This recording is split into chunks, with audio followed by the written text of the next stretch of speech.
Voy, o'g'lim, mana shu mashinani yetib Yuring, ichini ko'rib narxini so'raymiz, hadi. Mag'rur qadam tashlab yuraman. Dunyoda eng tabarruk. Mana bular qara. Otapola Jigulini sotib, Inamarka qatoriga adash kirib qolishdi-da. Matiz qatorini ko'rib so'ramizmi? O'xtalaring hozir bularni men o'zim boplayman.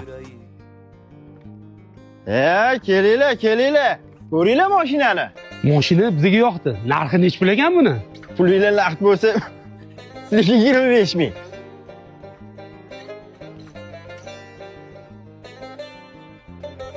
Boplayapti-yu. Qo'ymaydi o'zi bu. Bu mashinangizni yangisini narxi salonda 42 ming-ku, uni ustiga besprobeg deb yozib qo'yibsizlar. Yili ham yangi ekan. Nimaga bizga bu mashinaning narxini 25 ming deyapsiz, ekan? Erki, labzi bilan erki. 25 ming ishtirsani hozir nomingizga aformit qilib beraman.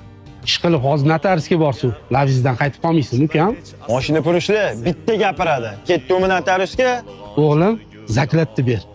Ukam, siz bilan mana shu mashina 25 mingga baraka.